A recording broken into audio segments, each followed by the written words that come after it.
All right, we're live. Another episode of Monero Talk. We're live with Mohamed Fouda. He had recently published an. Oh wait, hold on. I'm getting a little feedback here. 1 second. Mm-hmm.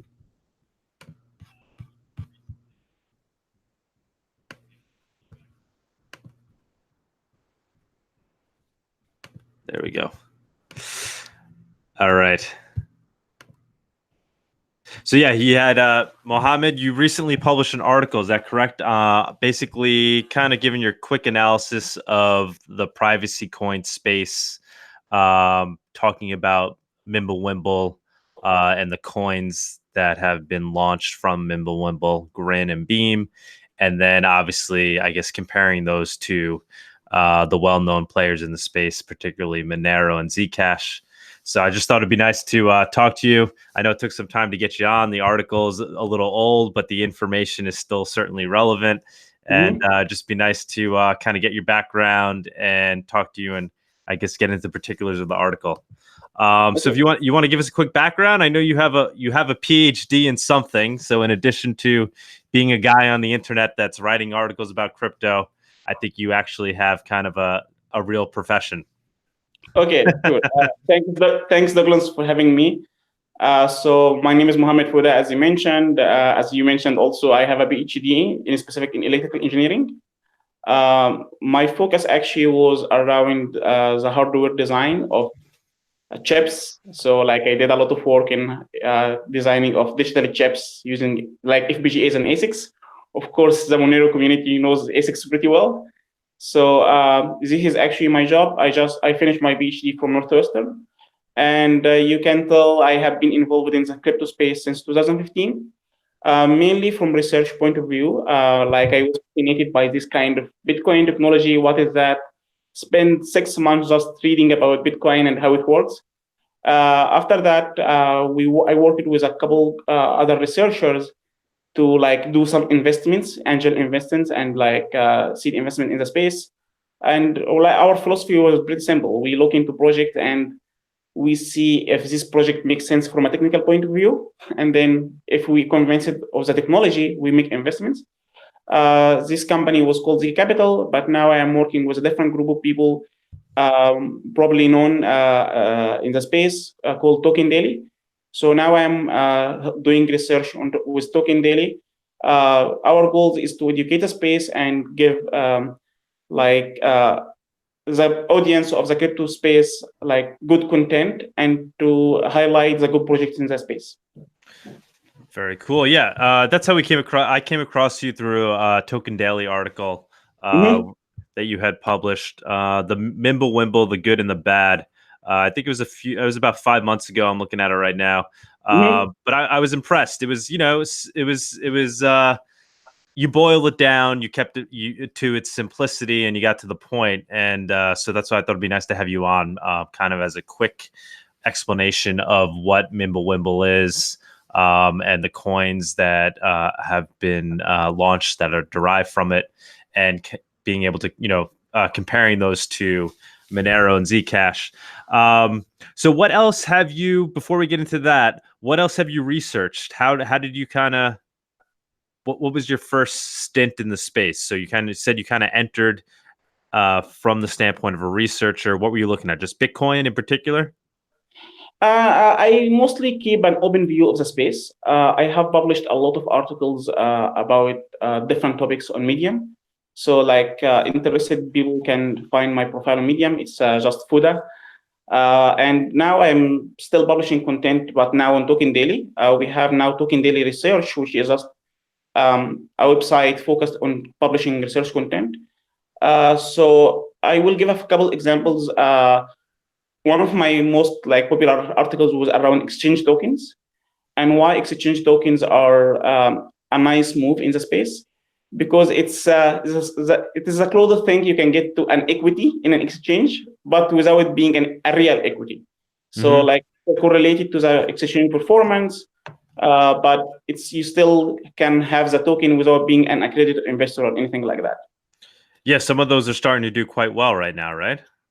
Yeah, actually, like since the start, like if we in specific, if we speak about Binance token, like they have been doing well since the beginning, and it's one of the very few tokens in the space that haven't been affected severely by the uh, bear market in 2018. Yeah, I do find that interesting. It's kind of, I mean, I'm kind of a purist. I'm looking to invest in what I think will be the protocol, one of the protocols that will, be here in the future as digital cash. But Mhm. yeah, there's certainly other things that are going to be part of the infrastructure. So yeah, being able to essentially invest in an exchange is an interesting concept. Yeah, do you have any more opinions on that as to why you think that's a success? Yeah, like I have a couple of theses around the space. Like exchange tokens was one of my popular articles, but recently I have been looking more into like what kind of companies or equity investment in the space will make sense. So recently I have published a company around data companies. Like data, blockchain data is getting overwhelming, and if we ever manage to succeed and attract mainstream users, this amount of data will grow exponentially. So to know exactly, to get the signal out of this data, to get information about the economic activity of a network, this requires a lot of analysis, and data companies have a strong potential there.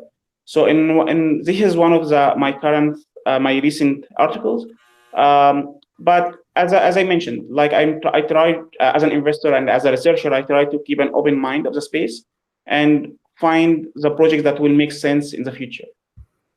Mm. Yeah, I posted that article in the show notes along with the article on Mimblewimble. Um, so what? Let's get into that a little bit more, and then we'll go back to the privacy coin stuff. Sure. So I certainly think that's related, though, right? So you're basically talking about these chain analysis companies. Is that correct? And Uh, kind of what the value will be there and their ability to extract data from the blockchains. Exactly. I would classify the data companies into two buckets. The first bucket is a bucket of chain analysis and similar companies like Elliptic and Crystal of Periphery and this kind of companies, which are actually working to like remove privacy from blockchain. Like this kind of companies are trying to implement KYC or like to allow exchanges to know exactly who is dealing with exchange, whom they are transferring money to. Is this money used for legal activities or illegal activities?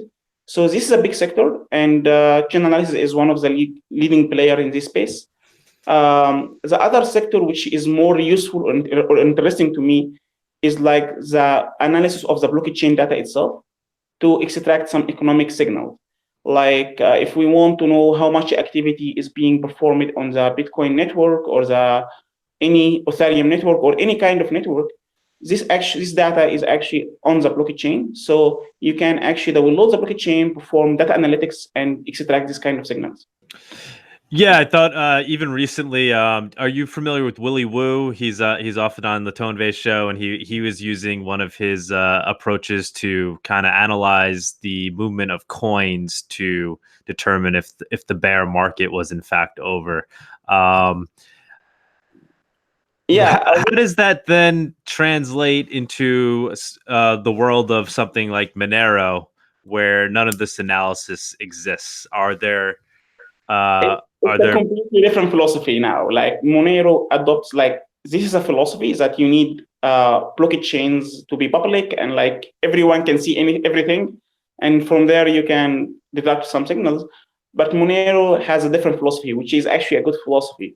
It's like it's prioritizing privacy. Like I should be able as a human to transact and send money without being tracked. I can send it to family. I can send it to whatever cause I want without being tracked.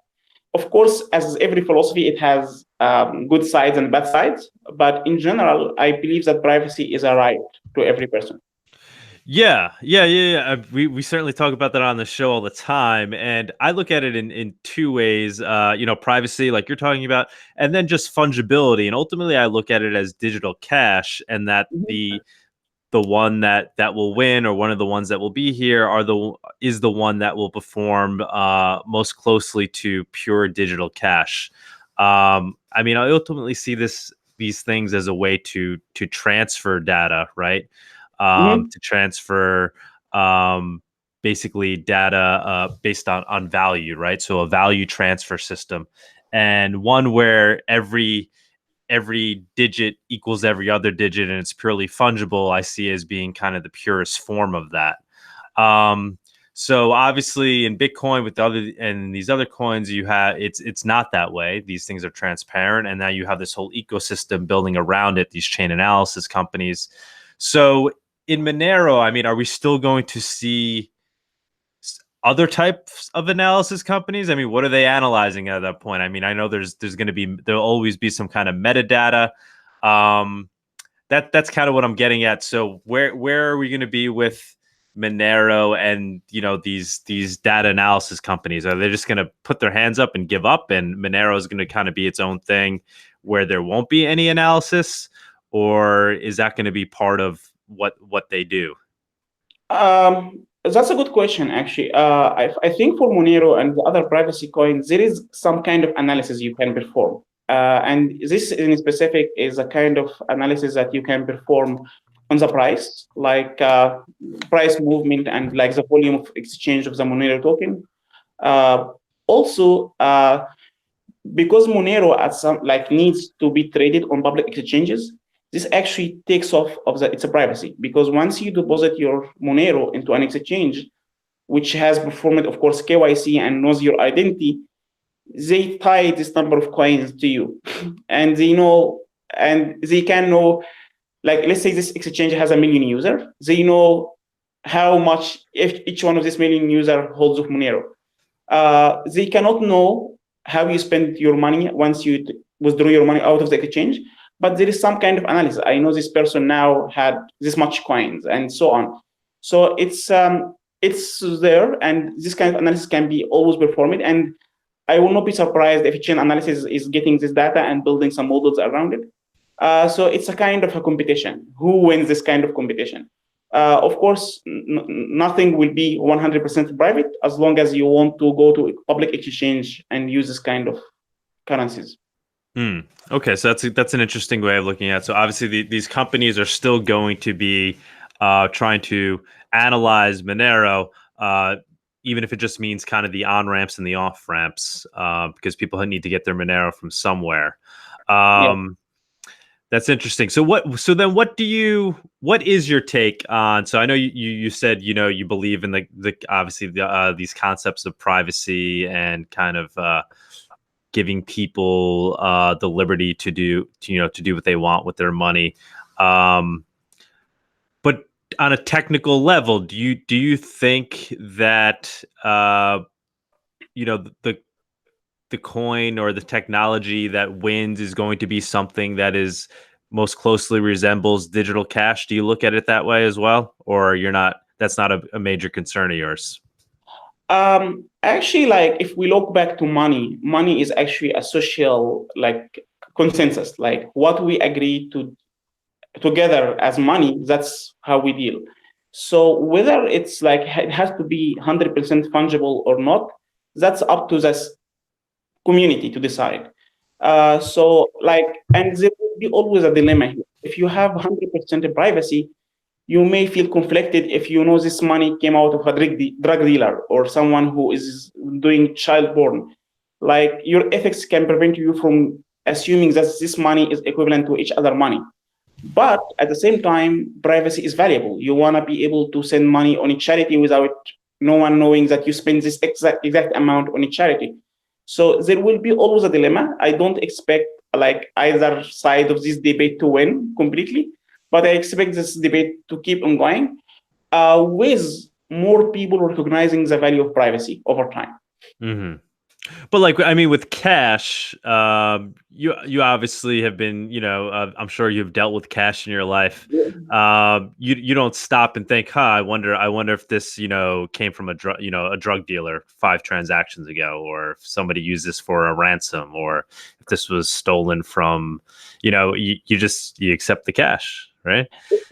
Definitely, but like if I'm the first person to take the money, like after it has been used for illegal activities, I will be conflicted. And let's say that No, how would you know, right? So if it's perfectly fungible, why would you assume that it's being used for illegal activity? Wouldn't you just or say, all right, it's money is money? yeah, Um, I don't know that's how a I good don't know point. how it previously was used, but you know, That's a really good point and a good point to debate. Yes, like you don't know the source of the money, so money is money. Like every dollar equals a single dollar. That's a very good point. But like some of us, like many people, not just me, like have like will be conflicted if they somehow or magically know that this money was used for illegal activity.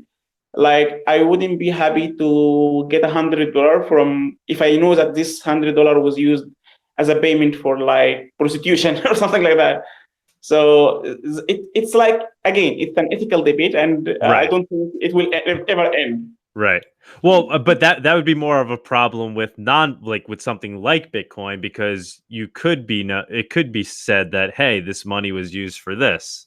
But Yes. as with Monero, that wouldn't be a problem because you would never know what it was used for, right? Yeah, sometimes not knowing some information is a relief. I don't Right. know how money was used, so like Right.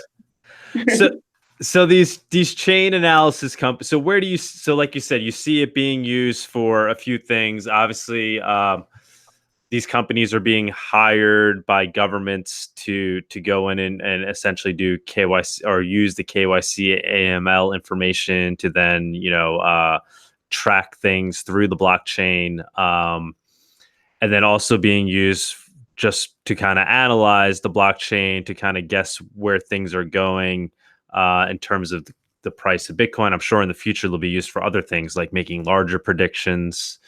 Um, so, what do you see as being kind of the leaders in that space? Is there anything else to say about that article you wrote?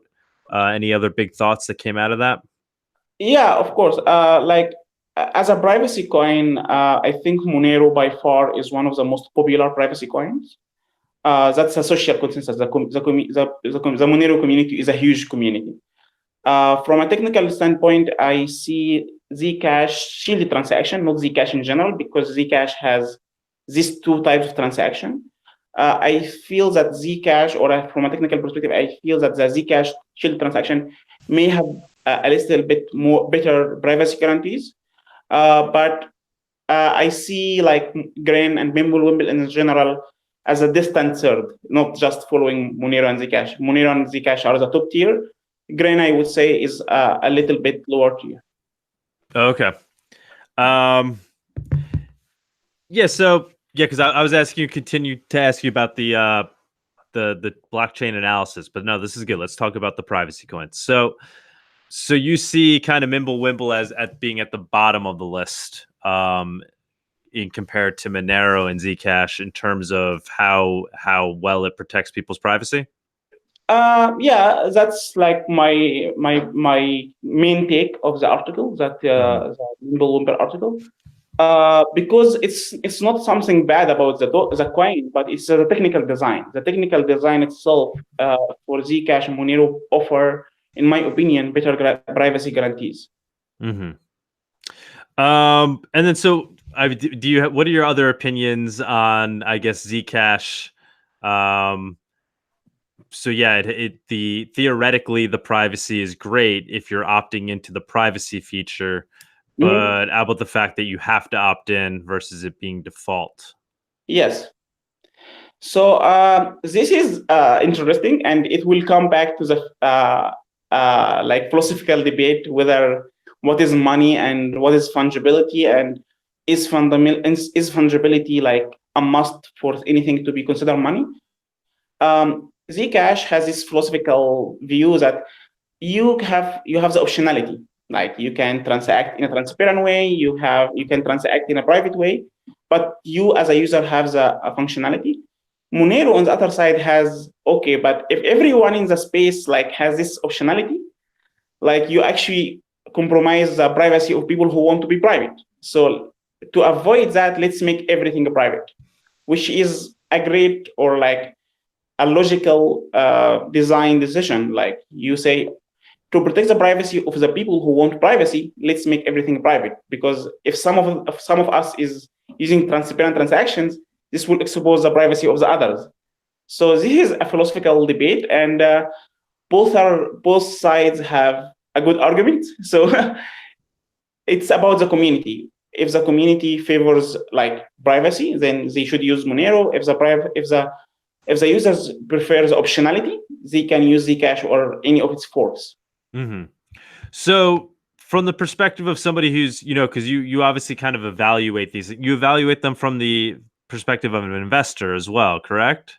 Of course. Yes. So how would you kind of take that into account? Because I agree. I think that's kind of where the big difference. Obviously, the technologies are different between Monero, Zcash, these Mimblewimble coins.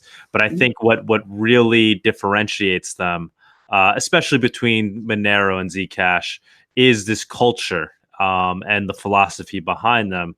In Monero, it's very clear that the goal is digital cash.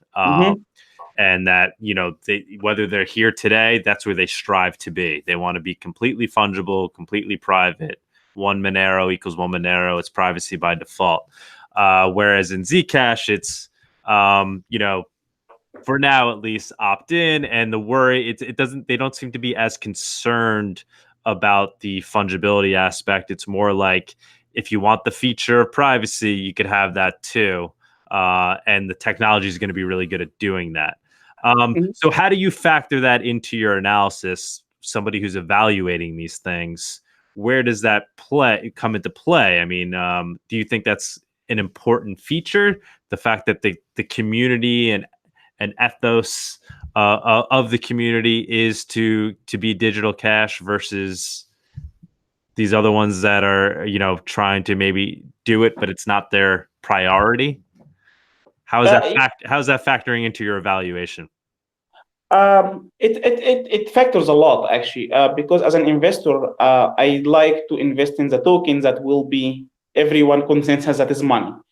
If everyone like came to consensus that Bitcoin is money, okay, it's not my call. It's like the collective community call. If someone said no, Ethereum is the money, then fine. Like it's not my own decision, or I can push for my preference, but and that at the end of the day, it's a decision that is made by everyone. It's a social consensus. So we have in Bitcoin, let's take Bitcoin as a completely transparent coin, and we have Monero, which is completely private coin, and we have other variants in the between, like Zcash, Gren. So all of these have different levels of privacy, and I think all of them will coexist. But the coin that succeeds to attract the largest portion of the community will define money, will be the money. So my thesis here that all of them are good candidates. Bitcoin, Zcash, Monero, all of them are good candidates to be real money, global, uncensorable money. But it's down to the community to decide which one will win. Right. So then how are you then factoring that into how you value things? So you're then looking at the world and saying, well, what direction you think things will move in? You think the world is going to settle upon a chain that is transparent by default, and then you opt into the private option, as opposed to something like Monero, where it's private and fungible by default, and you can opt out of that. By using your view keys and things like that. So do you think the world would be more towards inheriting the Bitcoin option, where things are transparent by default? Is that, or do you have an opinion? Do you ultimately have an opinion there? Is that coming into your evaluation? Yeah, so far, like if we speak for May 2019, yes, most of the world think Bitcoin will be the global reserve money, or the global digital money. Whether Bitcoin community decides to incorporate some privacy features in the future or not, that's down to the community. But as of now, if we are in a race to who wins the store of value thesis or the store of value money, Bitcoin, of course, is the leader, followed by many other candidates. Ethereum is one, but Ethereum is a different philosophy. Zcash and Monero, of course, definitely are in the race, and they are like in the top 5, I would say. But we don't know. Like that's the funny thing about the crypto space. It's changing so quickly. A leading project now can be non-existent in 5 years from now. So, and this is because we are still experimentation in an experimentation phase. Any project of this project that may have a critical bug that can cause sudden inflation to everything. This kind of bugs have been found in every token, Bitcoin, Ethereum, Zcash, Monero, everyone. So if some of these bugs were found and exploited in a bad way, this can actually affect the project a lot to in the race to win this category of money. So where do you see, let's talk dollars and cents here. I don't normally talk about this on the show, but I know you evaluate these things from the standpoint of an investor. And there's certainly nothing wrong with that. I mean, I personally think that's what obviously is driving adoption and is what bootstraps the adoption of all these things. Population is important, especially in the early phase, I think it started out of crypto anarchist ideals, and I certainly still have those, and believe ultimately that's what will win the day, the purest one. But the fact is, most people are driven by what they think this coin or another coin will be worth in the future. So what is your current take, I guess, on the market itself? Let's talk about like maybe Bitcoin, Zcash, where they are, where they're going in terms of the percentage of I guess, or where they are in coin market cap and where they will be, and what their value will be. The bear market, is it over? But what is your take in terms of dollars and cents? Crypto market versus the US dollar. Actually, currently, I feel that the market is in a good position, a healthy position, I would say. A healthy position in the sense that many of the scammy projects have been devastated by the bear market, and they have nowhere to stand now. So they went to where they deserve, and now the projects that are standing are the high quality projects, with few exceptions. But projects that withstand this kind of drop in price, Bitcoin, Ethereum, Zcash, Monero, all these coins have shown they have real communities. So as an investor, I would be comfortable allocating money now, because especially in the good projects, the four that I mentioned all the time. But are we done with the are we expecting a bull market in couple weeks, couple months? No. I think the next bull market will happen gradually with increased adoption. People have been burned a lot by the speculation in 2017, that now many people have learned the lesson. Don't FOMO, don't just buy it, don't buy the top. So the next bull market will happen definitely, but it will happen with increased adoption, increased fundamentals. All the major projects have included significant advancements. Let's if we start with Monero, bulletproof is amazing, literally amazing. To reduce the transaction size by 10x, that's great. To reduce the transaction fees a lot, that helps the adoption, because now if I have $1 in Monero, I can send it. Before I couldn't. So it's interesting. All projects are trying to implement newer concepts, newer technology. Bitcoin has a Lightning Network. Ethereum has their plans to Ethereum 1.x and Ethereum 2.0. They have also many layer 2 solutions. Zcash also improved a lot by including the sapling upgrade. So all the good projects are actually advancing and improving their fundamentals, which is, from a researcher point of view, now I am putting my investor character aside. From a researcher point of view, I'm more comfortable now than any time before. Yeah, no, I think that certainly makes a lot of sense. This morning I had a little Bitcoin sitting in a wallet, and I want to transfer it into Monero. And I've been waiting since 8 a.m., which over here we're almost going on 12 hours, and the transaction still hasn't gone through. So Wow. Okay. we still have a long way to go. Obviously, I guess the idea is things will be running on the Lightning Network, and there's a lot to be said there, whether or not that's a good thing, a bad thing, or the way things will be. But yeah, I mean, the fact is,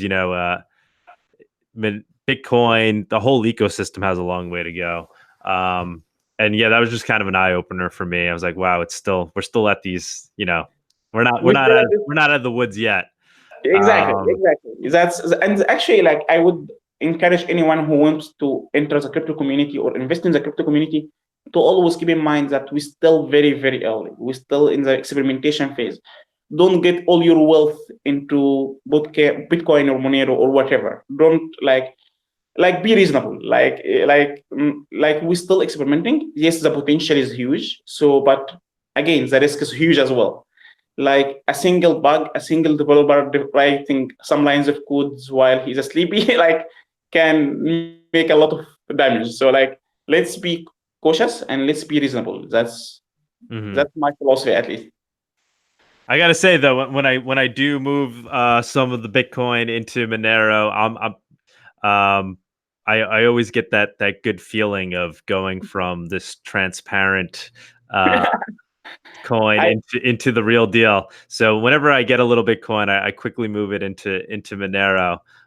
Today it's happening to take a while, but it's kind of the feeling I used to get when I would buy buy Bitcoin with dollars. That's like, oh wow, I really own my money. I have my money. It's you own your private keys. It's yours. Right? You know what I'm saying? Like there was that kind of that feeling. I totally hear you, and I very well appreciate this kind of philosophy. I may not be like 100% with this philosophy, but it's like, I would say it's a layer of like self sovereignty. Like you have first layer of owning your private keys. That's your money. No one in the world can move your money except you. Then you say, okay, I want this money to be even private. No one can know what the hell I'm doing with that money. So, like, okay, now let's move to one of the privacy coins.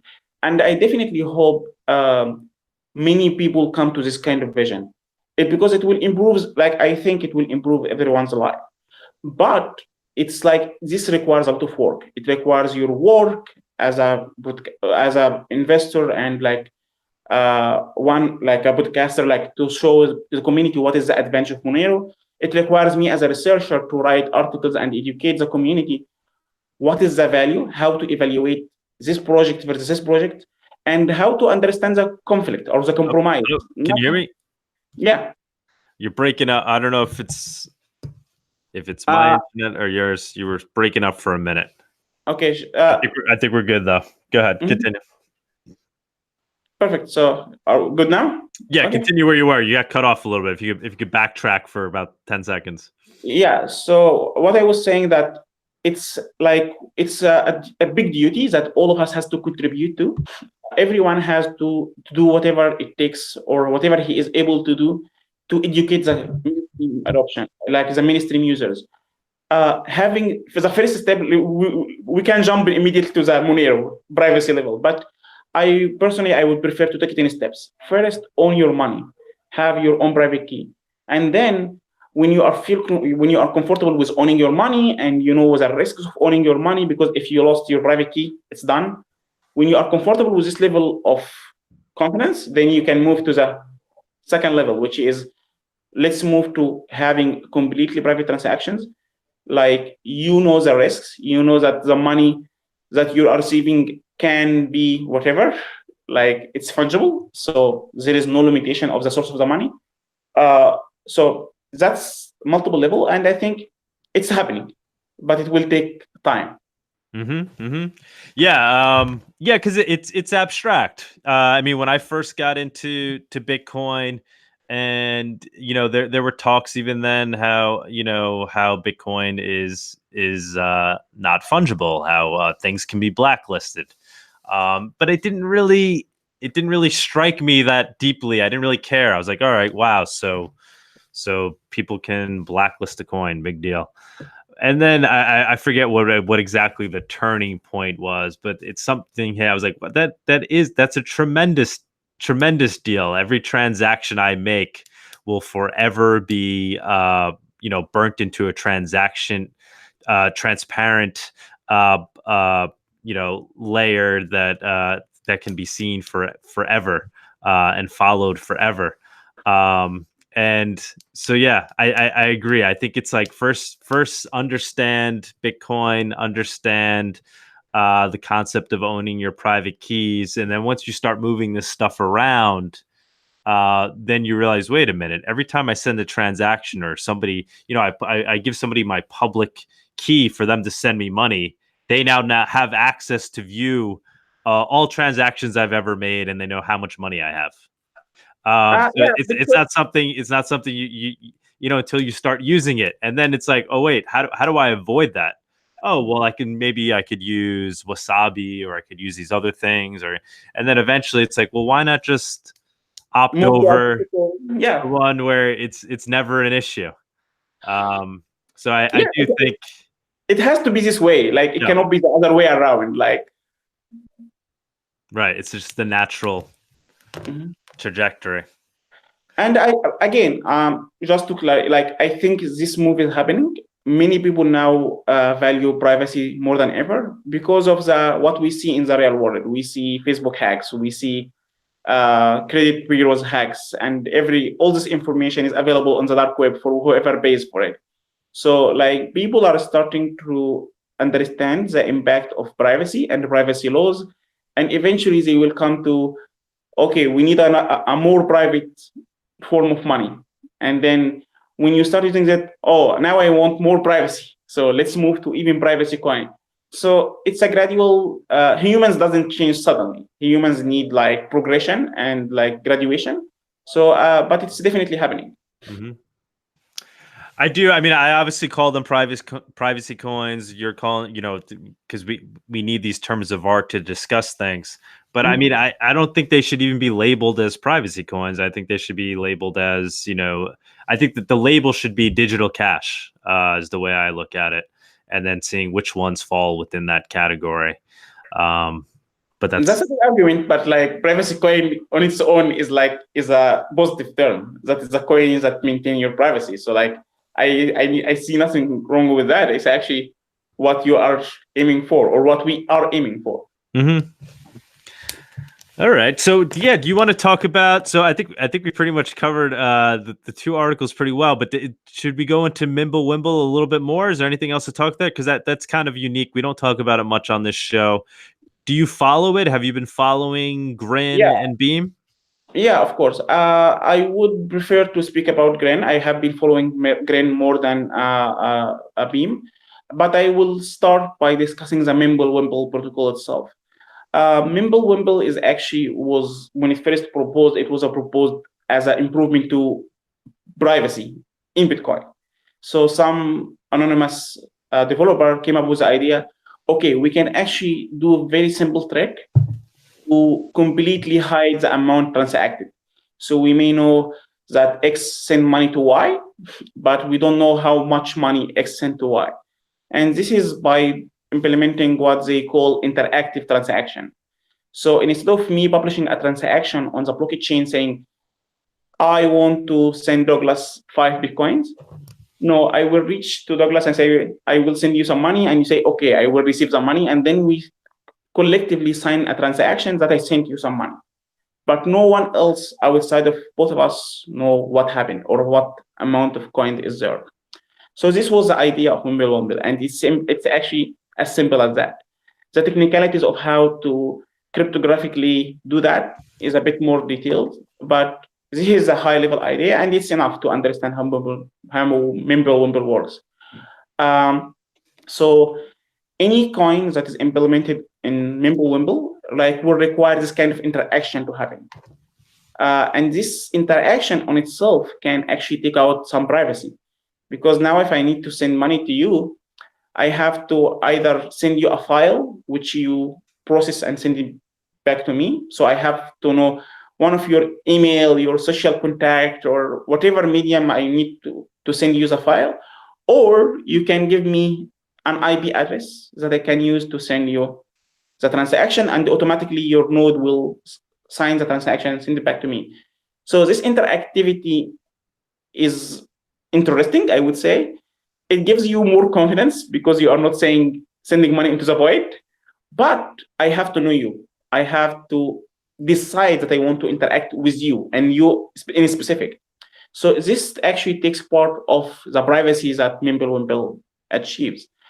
On the other hand, like let's say that after we did the transaction that we both signed now is on the blockchain. Still, I can see the input and output of the transaction. I can know that Mohammed has transacted with Douglas and then Douglas transacted with Charlie. So somehow we can write or draw this transaction graph. This kind of details is what the chain analysis and other data analytics companies does. They follow the transaction graph.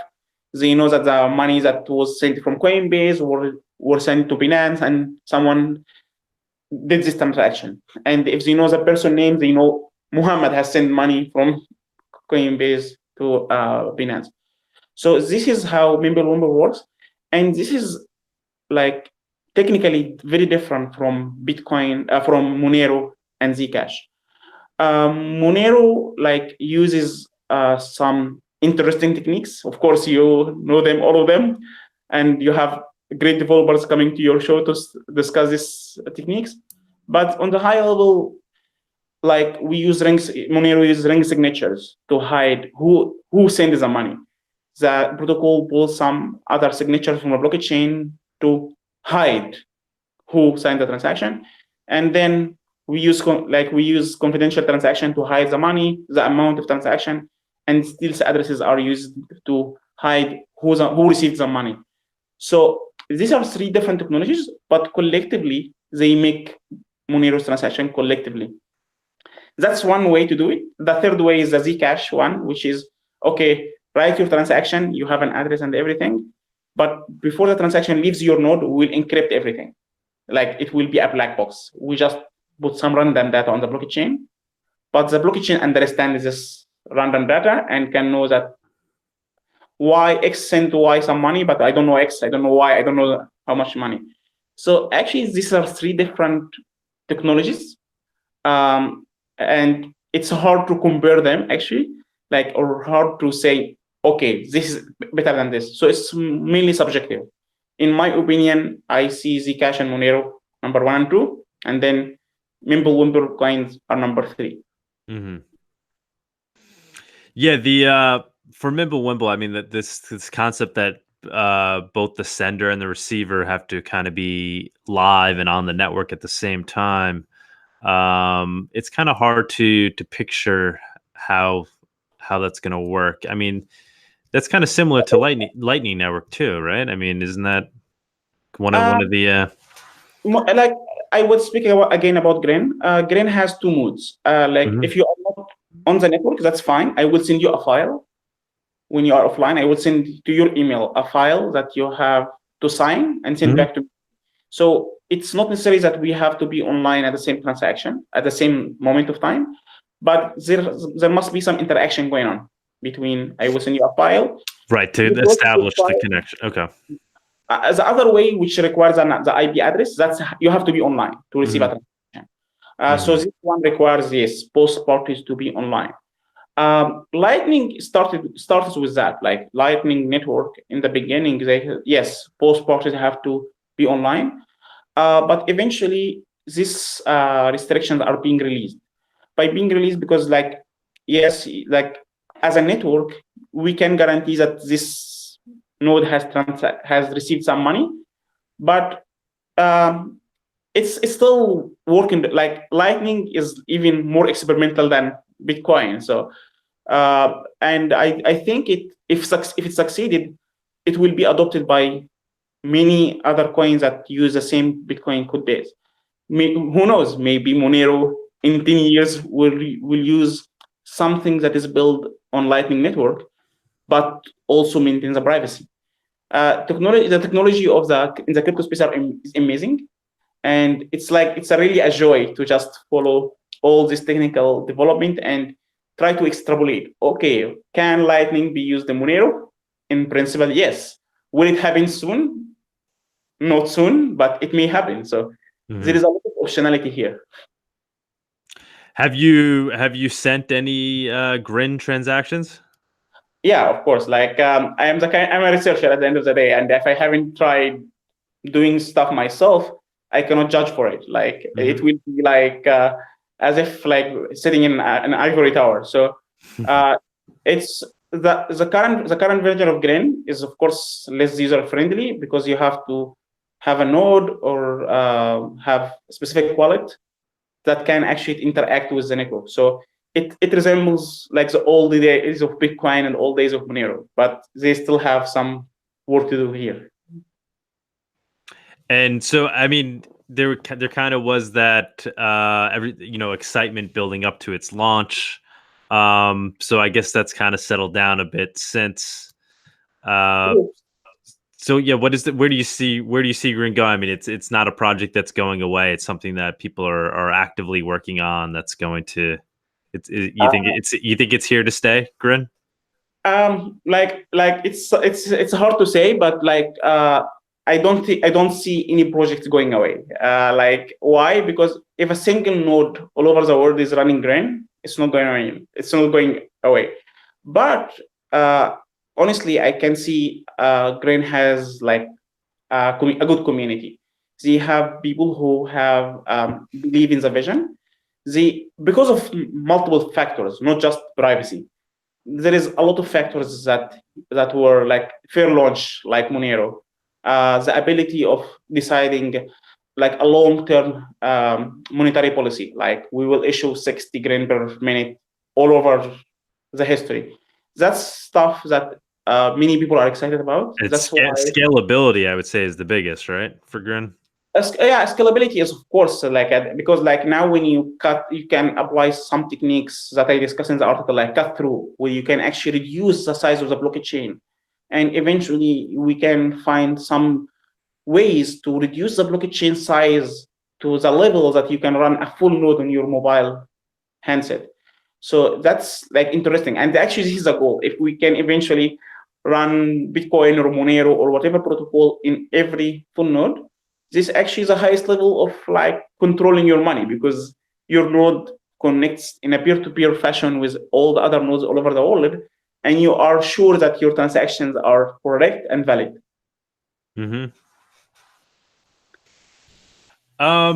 Yeah, let's go back to price again for a minute. Sure. So, obviously we don't, I don't know what Bitcoin's going to be worth $1 million, 100,000, who knows? But maybe if talk about it in terms of what other coins may be worth against Bitcoin. That's kind of maybe a good way to talk about it, because then you don't really have to value. But so where do you see? So let's assuming Bitcoin is here to stay. What do you see as being the value of something like a Monero or Zcash or Grin versus Bitcoin in the future? What percentage of Bitcoin's market cap will it have? That's an interesting question. And the simplest way to measure something like that is by just applying some first principles. And let's start actually, instead of Bitcoin, let's start with a dollar. Dollar is a global money now. That's a fact that we don't need to dispute. But how much money we need in the global economic activity? Let's say that's X. And this X is used by 6 billion people, right? What if we can get 1 billion people out of this 6 million or 7 billion people to use Bitcoin? So then we can simply evaluate Bitcoin relative to the amount of global activity. If 1/7 of the global economic activity happens in Bitcoin, then Bitcoin will worth X. Then let's go from Bitcoin to Monero. What is the percentage of people who actually prefer to use Monero over Bitcoin? if let's say that 20% say of 20% of the Bitcoin community like sees that Monero is much useful than Bitcoin, then the total market cap of Monero will be the 20% of that total market cap of Bitcoin. And this is a very high level and simple way to set value to stuff, but I think it's logical or intuitive at least. So have you kind of run that analysis? Have you kind of, come up with estimates? Of course, but like this is like confidential research stuff. Come on, what is it? Give us numbers. Well, is it fair to say it's more than what Monero is worth versus Bitcoin today, or has where I mean, what are we even at percentage wise? I don't even know. It's like 0.012 right now, right? Again, this kind of analysis is not that rigid. It will not give you the exact number to the digits, but sure. Because again, who uses Monero compared to Bitcoin? People who believe in higher levels of privacy. But is Monero the only option? No, there is multiple options. Then you have to factor in who are the current players in the privacy market coin, who are the new players that are coming to the space, and now this model gets more complicated. So, and it has variables that you don't control. You cannot control. You cannot prevent a project to come into the space saying I'm a privacy coin, right?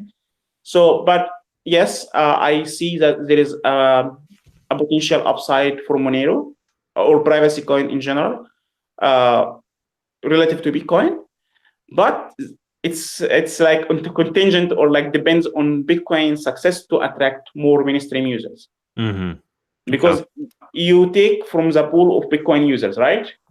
And Bitcoin is trying to get user from the mainstream. If we failed in the first part, there is no second part. You have to get mainstream user first, and then you convert them into Bitcoin, and then you will find, oh, Ethereum is better than Bitcoin. Zcash is better than Bitcoin. Like it's stuff like that.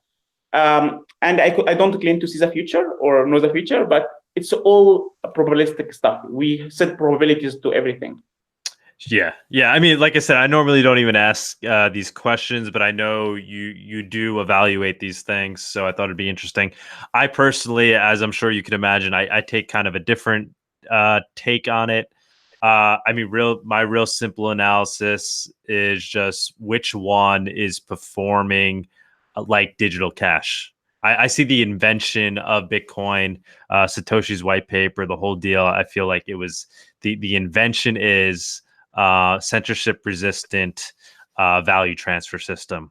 So the protocol that does that the best will win, and maybe the one that does that in a little bit different way will be like number two. Is kind of the way I look at things.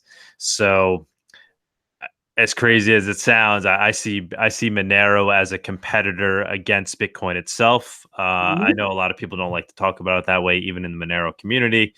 Exactly. But the fact is, I see fungibility as completely crucial to what this stuff needs to be.